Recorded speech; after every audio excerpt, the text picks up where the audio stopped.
Good evening, everyone. Let's see who is on here tonight before I get started. Just to see how everybody's doing. I want to get on tonight, do what I have to do, share this message with you guys that I want to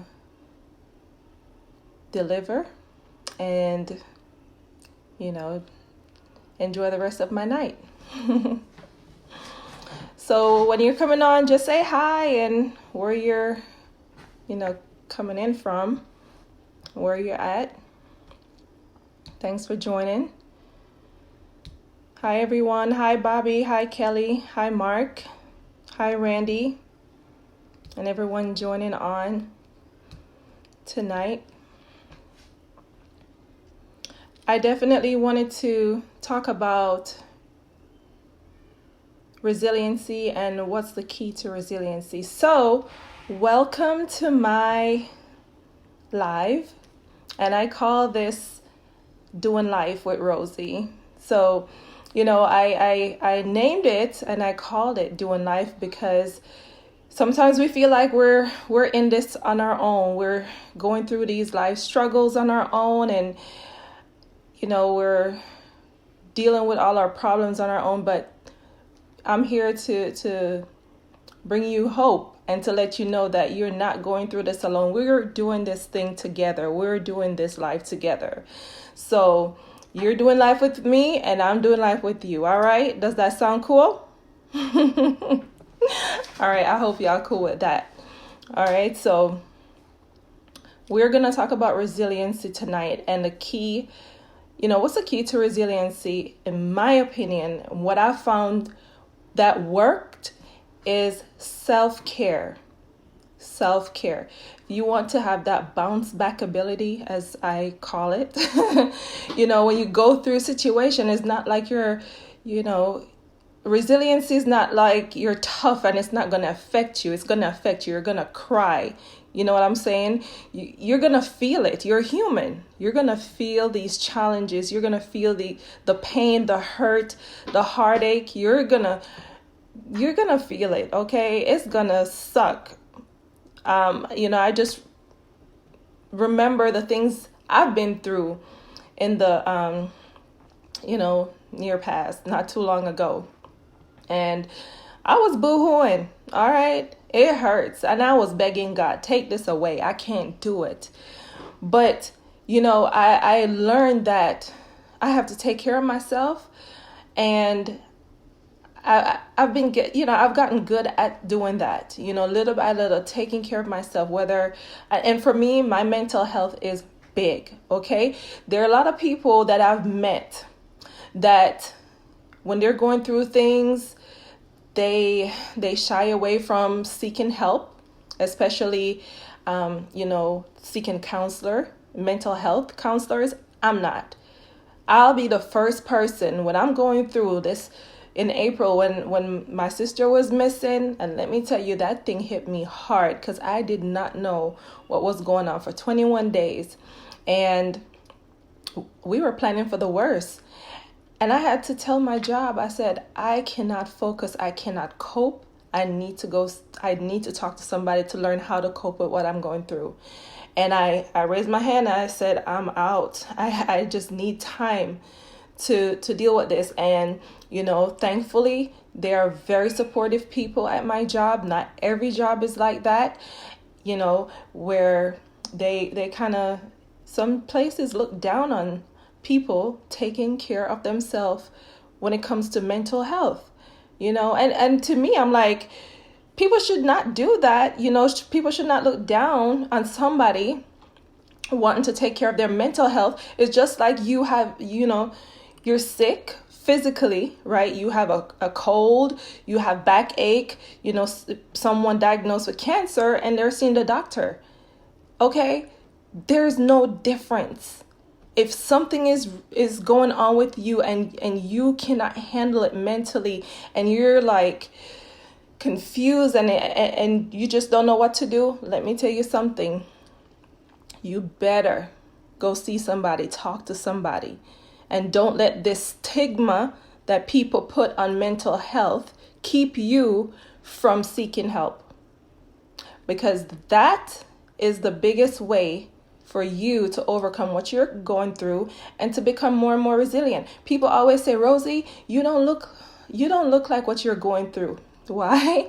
Because I know to seek help. I know to raise my hand and say, peace out. I'm going to seek help. I'll see y'all in a little bit. Okay? I have to take care of me.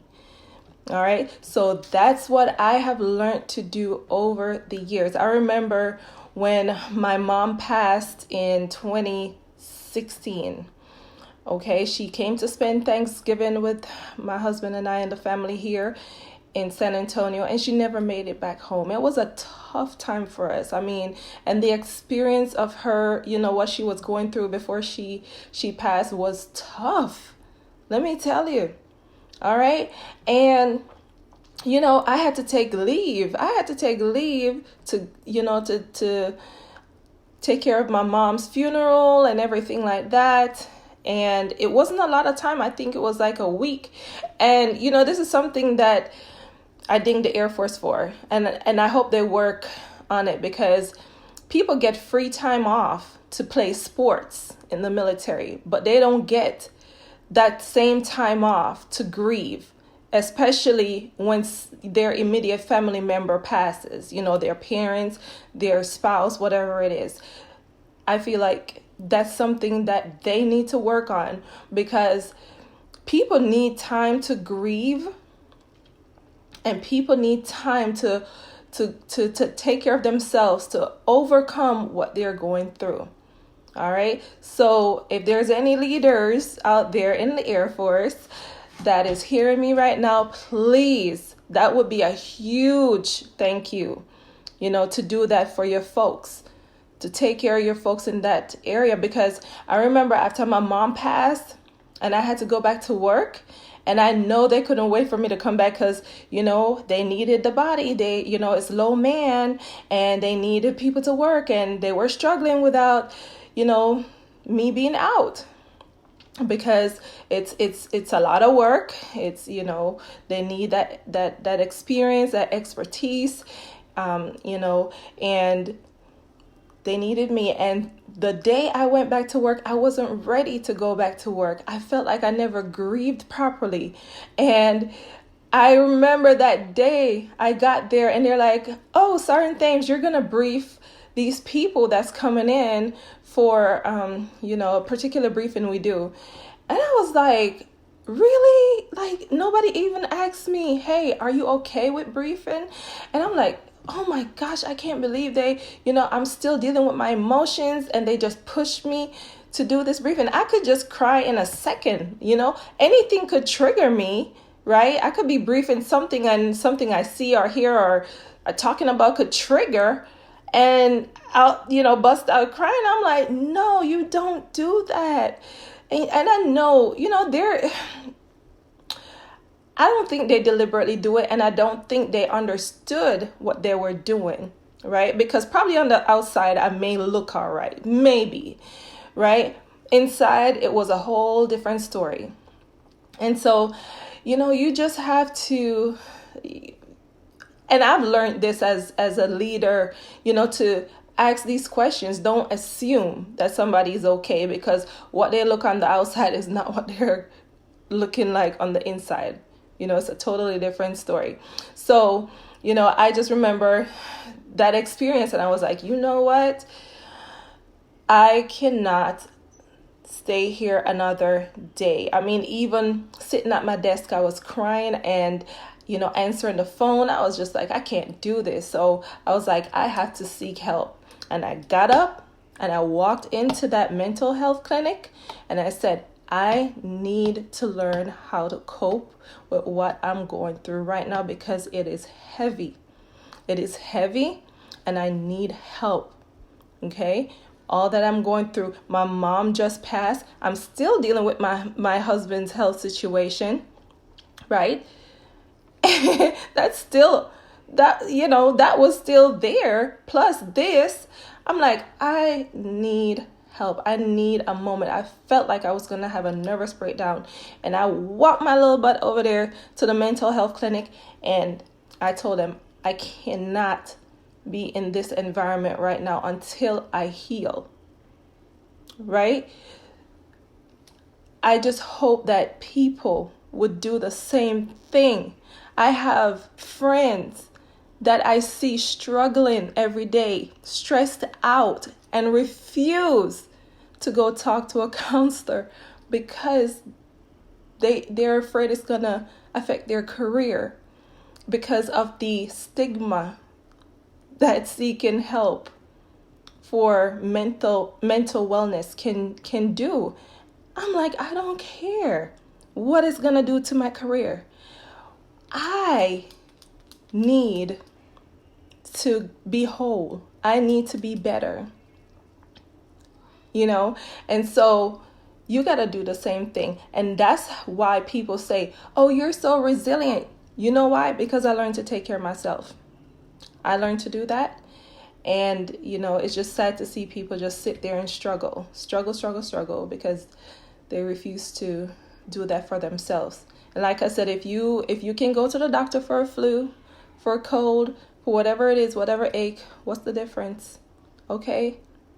That's a part of you. Your mental, physical, spiritual, and emotional health matters. Everything matters. Okay? So, I'm just trying to help somebody out there that might be struggling with that, because I did a speech this past Wednesday at Toastmasters about resiliency, because in the military, since August, around 70 people took their lives in the military.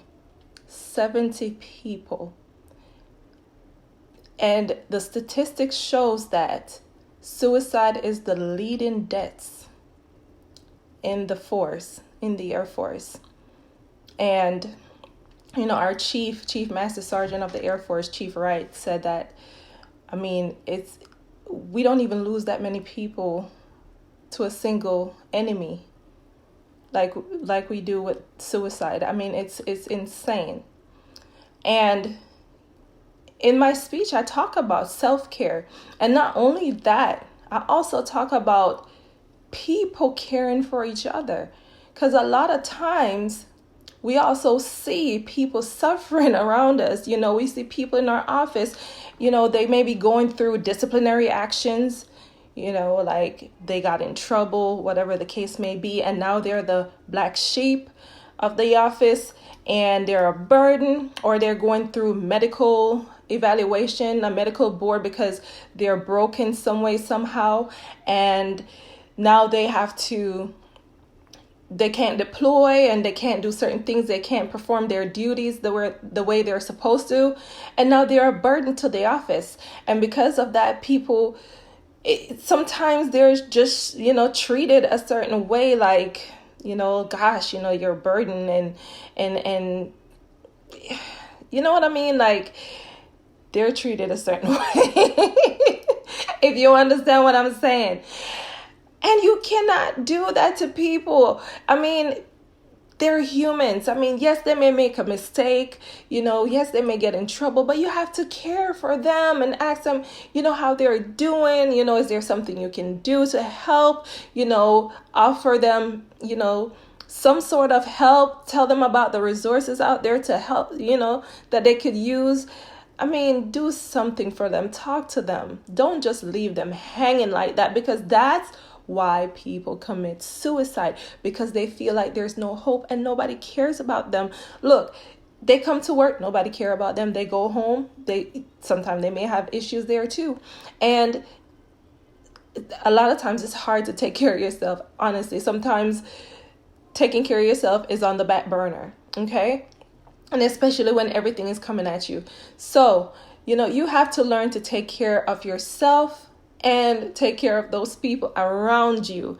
And I feel like doing those things, it's not a cure-all, but I feel like doing those things can drastically reduce the suicides in the military, suicides in the civilian population, wherever. I believe that.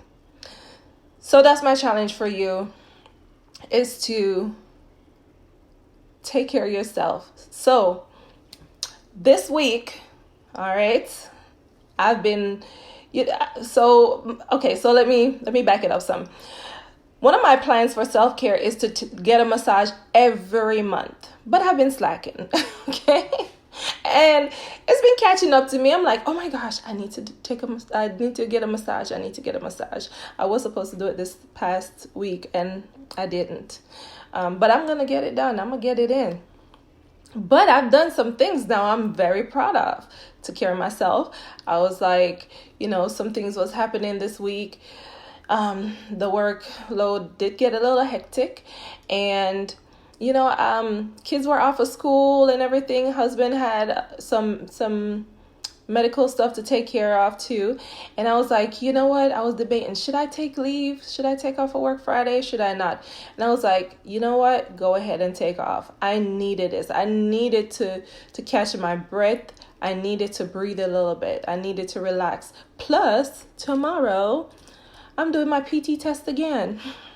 Y'all pray for me. But, I'm doing my PT test again. And I just need to be in the right frame of mind for this, okay? Because it wasn't pretty back in June when I did it. So, all right. But I've trained. I've lost some weight, okay? I did. I did keto. I didn't Cheeto. I ketoed. And, I worked out hard. I pushed myself. And I lost around 15 pounds since June. So, I don't think it's a lot of weight to bring around the track 6 times tomorrow. So we shall see. Just pray that something supernatural happen with the weather and we'll have a cold front coming through, because I cannot deal with the humidity and breathing that hot air. Okay. So I just want some cold air tomorrow. I need to run like Usain Bolt. Like just pray for that miracle. You know what? I believe in it. So we're going to pray for that. But anyhow, yes, I felt like I did a good job going through my self-care checklist. I was like, check, check, check. So took leave, check. That was exciting. I went on a lunch date with my husband. Our plan is to go on a lunch date often, but it's been some time. Let me see. I can't remember when we've been on a lunch date, but we made it happen this Friday, and I was excited. It was fun. We went to a friend's restaurant, and it was great. Food was delicious. I just enjoyed the moment. So that was that. And then Saturday, I celebrated a friend's coworker's birthday at the gun range, and that was great. That was fun. Then in the afternoon, we had business. We had some business partners come over to the house. We did our meeting, and that was awesome as well. Helping people succeed and all of that, and that was fantastic. And then today was church, and Pastor Brandon brought the message. And by the way, let's back it up. Praise and worship was off the chain. I think that was the whole service right there. And actually it was, when Pastor Brandon came on, it was just like 10-15 minutes, because praise and worship was off the chain. My week was great. And look, I say all that because I had to do some of those things, self-care moments, because if y'all been following us on Facebook, y'all know that we have some huge stuff going on, right? My husband he was placed on the active list for kidney transplant. That's huge. That's huge, right? So it's not like I'm like, yay, self-care and blah, blah, blah, and I'm doing, all this stuff, and it's all fine and that. We got some heavy stuff going on here. he's on the active list for kidney transplant. We are prepping for, for the testing to see who is a match. So we have, I'm doing my part to test. I had to wait a year after giving birth to our third child, because that's their policy. If you had a child, you have to wait a year after giving birth. And then I got to drop some weight because they told me, Mrs. Thames, you're like right on the border, your BMI and all of that is too close. You got to drop some more weight. I'm like, oh Lord. So, hey, Wendy. So, there goes. But I'm dropping this weight, trying to do my part to see, see how I could be another blessing to my husband, because we want him around. He's a good guy. He's a good guy. I love him. So, so we have some heavy stuff, and I have to take care of myself mentally, physically, spiritually, and emotionally. I'm going to get it in. It's not always perfect. Sometimes I slack, but thank God that, the Holy Spirit keeps working on me and say, come on, Rose, you can't slack. You got to push, you got to do it. Sometimes I just want to sleep in a little bit, but he's been pushing me to wake up early these days, sometimes 3, 4, 5 o'clock. I mean, those are the kind of things, because I'm desperate. I'm desperate for a miracle. We're desperate for a miracle. And, I'm expecting it. I'm expecting something. I am expecting something. And I'm not going to stop until we get it. So, I really appreciate you guys out there. Like I said earlier, we don't do this life alone. We're doing it together. Thank you guys so much for praying for this family, for sending those encouraging words, for all that you're doing, for those out there that's sharing the message, for sharing the post with Rich and, the kidney transplant information. Thank you so much for sharing that. Thank you for those who are filling out the application to get tested and all of that. Whatever you do, thank you. We appreciate it. I have a guy at work that says, it's crazy. Like, he said he wants to help. He wants to get tested to be a donor because it's on his bucket list. I'm like, dude, that's wow. That is amazing. It's on somebody's bucket list to donate a kidney. So, there are some people out there that has man, I'm just blown away by people, their heart, their kindness, people out there that don't want nothing in return, but they just want to do this. They want to donate a kidney. They want to donate an organ to help save a life without anything in return. That right there, selfless sacrifice. That's love. That's the love of God, and really and truly appreciate every effort towards this. We have some of the best people in our lives. I honestly believe that, and I'm eternally grateful for every one of you out there. So yes, Wendy, our miracle is coming, girl. Our miracle is coming. And I know we're not the only one in the need of a miracle. I know there are people out there needing a miracle. They're desperate for a miracle. And you're going to get your miracle too. You're going to get your miracle. Just keep on at it. I've been learning so much throughout this time.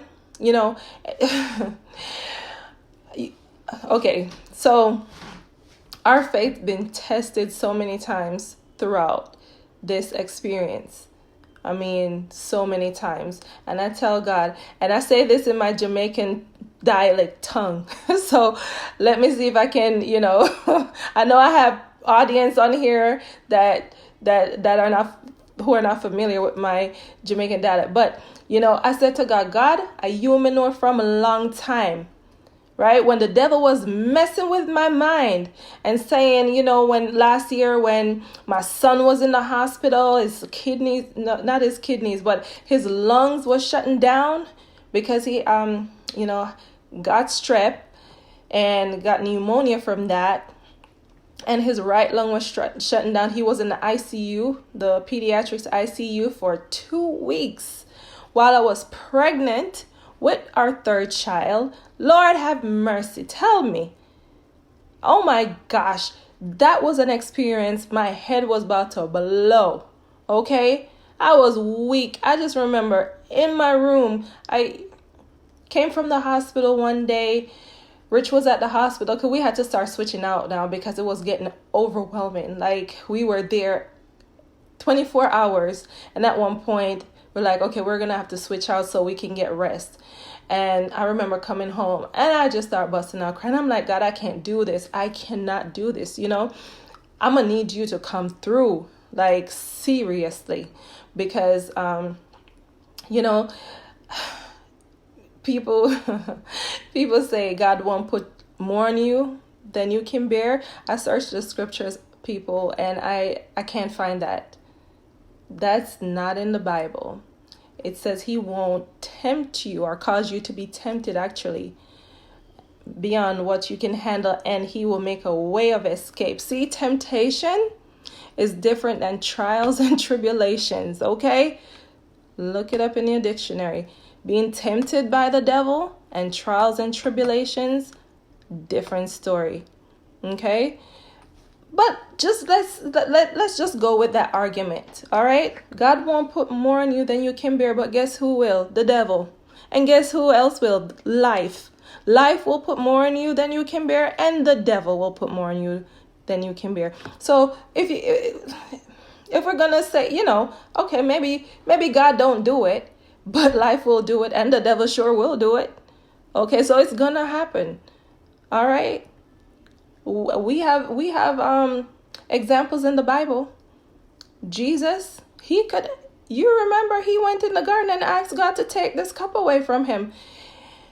It was too much, but he had to do it. That was his purpose. That was his purpose.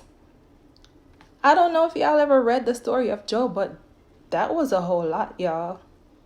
Job was done. Right? And he said, yea, though he slay me, yet will I trust him. There's so many examples in the Bible. It will happen. And it has happened to me. I could not handle what was given to me. And I had to cry out and says, God, not my will, but your will be done. And your strength is made perfect in my weakness. That's what I had to say, because it's not my strength that's taking me through this. It's not our strength that's taking us through the tough times. It's his strength. We're not the ones that's strong. It's him that's strong. And it's him that we have to depend on. So I know Rosie by herself, no. I can't handle it. I had to depend on God. We ain't super, I don't, I'm not going to stand here and act like I'm a superhuman. I have to depend on God. I have to be at the feet. And so, yes, there was a moment in time where the devil tried it. He tried it. And he was like, oh, look at what you're going through. You think God is good? You think, why you're going through all of this? And, he tried to test me. This devil tried to test me, okay? Test my faith and everything. And I was in my room and I was like, you know what, God? From I was a little girl, you may know. I may not want to know nobody else. I don't want to know anything else. I don't want to know nobody else but God. Because he's the one I know from I was young. I've proved them in other areas in my life. And I'm waiting to prove him in this area. So I'm just waiting and see. All right. So yeah, it happens. The devil tried it, and I have to tell him off. And truly, I have to cuss the devil off in a spiritual way.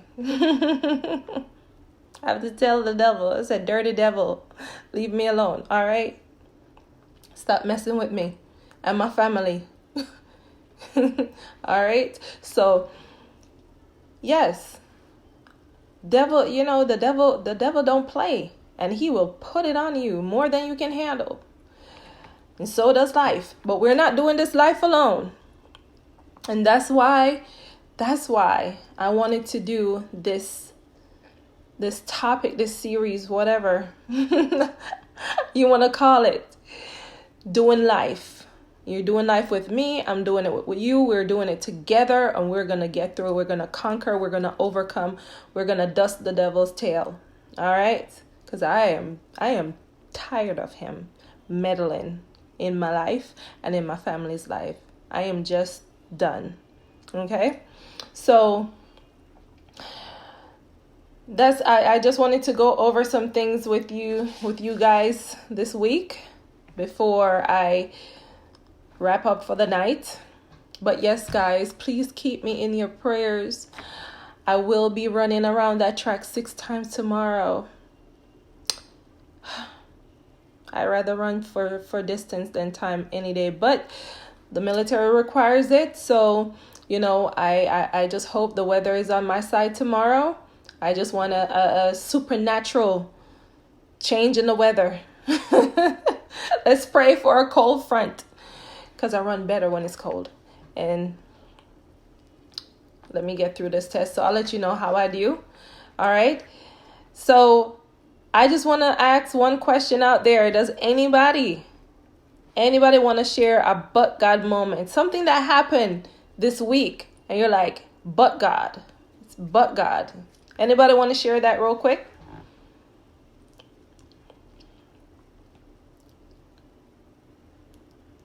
Let's see who has a but God moment out there. I know y'all do. Stop tripping. All right. Let me see here.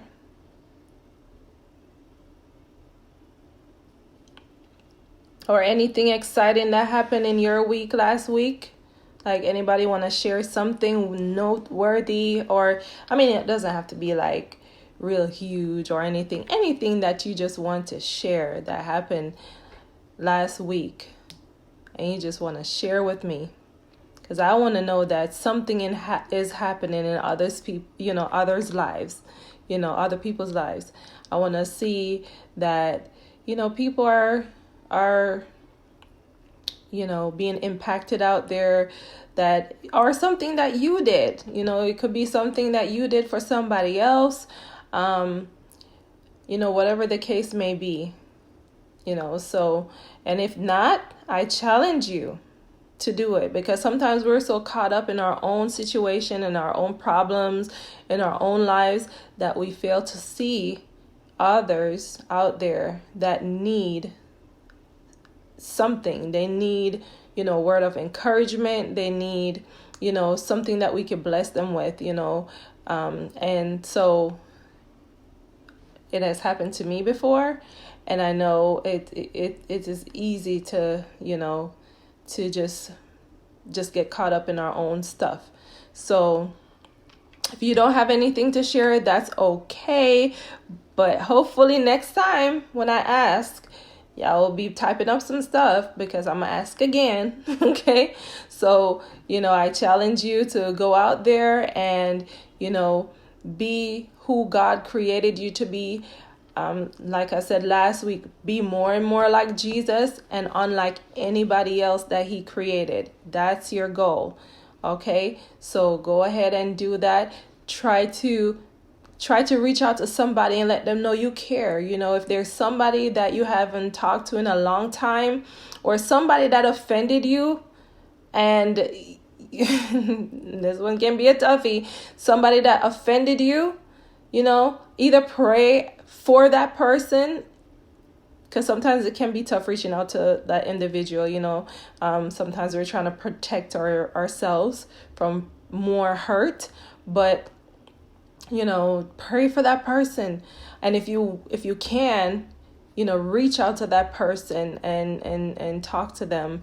I do have my own situation going on where I'm praying about a situation right now and praying hard, about a situation with a loved one that is kind of tough. But reach out to somebody, show them that you care, pray for somebody. I challenge you all to do that. I'll be trying my best to be mindful and cognizant as well. And so we can impact lives. There's so many lives around us. And not only that, y'all, before I get off, while it's all good and well to impact lives out there in the world, don't forget the people you live with. Sometimes it's so easy for us to forget that our first place of, ministry or whatever it is, your first, the people that you directly impact are your family, the people that live with you. So before you go out there, in Jamaica, they said dance a yard before you dance abroad. That means before you start going out there and do things, start doing it inside your house first. Before you start leading out there in the world, do it inside your house. Those people need you. Before you start nurturing other people and their kids and all that, do that to the people that are in your home. I've been guilty of it. I ain't gonna lie. We all been guilty of it. But make sure you don't give your family the riffraff, the what left, the scraps. Make sure they get the best and the first. And then, you're not going to give other people the riffraff or the scraps either, but just make sure your family gets it first, all right? And then, you can give the overflow to the rest of the world, all right? Okay, I'm going to get off here. I hope something that I've said resonated with someone on this live. I love talking to you guys. Hey, cuz, praying with you, cuz. Blessing upon you and Rich. Hey, Ray, long time no see, brother, cousin. You need to drive down here to San Antonio. All right, so all right, I'm about to jump off of here because I need to get some rest so I can run around this track tomorrow. So love you guys. See y'all next week, maybe. All right. And go and be great. Peace out. Oops, I'm on my phone. All right.